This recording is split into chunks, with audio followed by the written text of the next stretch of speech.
Hello friends, welcome to my channel. আশা করি সকলেই ভালো আছেন, আমিও বেশ ভালোই আছি। তো শীতের দিনগুলোতে গাজর খুব সহজেই বাজারে পাওয়া যায় এবং দামটাও অনেক কম থাকে। তো আমি 500 গাজর নিয়েছি। এখানে দেখুন, গাজরের একটা রেসিপি বানালাম, সেটাই আপনাদের কাছে শেয়ার করলাম। এখানে কাজু কিশমিশ দেখুন হাতে করে টুকরো করে নিলাম।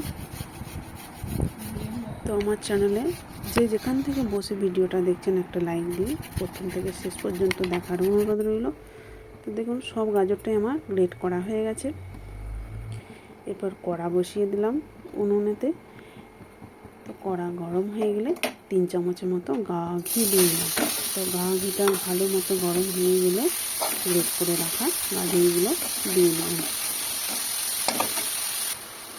তো এইভাবে কিছুক্ষণ আমি নাড়তে থাকবো।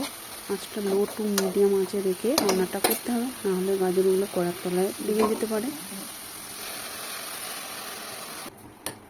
এরপরে এখানে দুধ দিয়ে দিলাম 250 মিলিলিটারের মতো। ঢাকা দিয়ে 5 থেকে 10 মিনিট রেখে দেবো, তাহলে ভালো মতো সিদ্ধ হয়ে যাবে। তো দেখুন,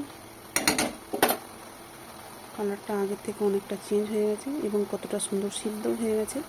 তো গাজরটা সিদ্ধ হয়ে এলে এরপরে চিনি দিয়ে দিলাম। তো এখানে আমি 100 গ্রামের চিনি দিয়ে দিলাম। তো সিদ্ধ হয়ে যাওয়ার পরে আমি চিনিটা দিলাম।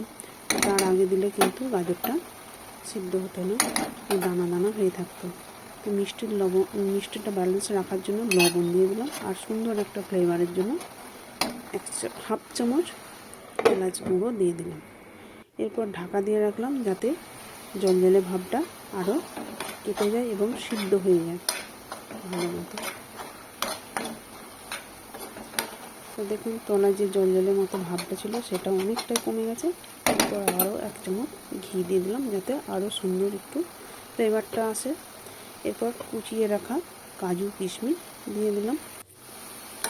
তো যারা আমার ফেসবুক পেজ থেকে দেখছেন, পেজটা অবশ্যই ফলো করে দেবেন। আর যারা আমার ইউটিউব চ্যানেল থেকে দেখছেন, একটা সাবস্ক্রাইব করে পাশে থাকবেন, বেল আইকনটি প্রেস করে রাখবেন, তাহলে আমার রেসিপি ছাড়ার সাথে সাথে সবার আগে আপনার কাছে পৌঁছে যাবে। ভিডিওটা শেষ পর্যন্ত দেখার জন্য অসংখ্য ধন্যবাদ।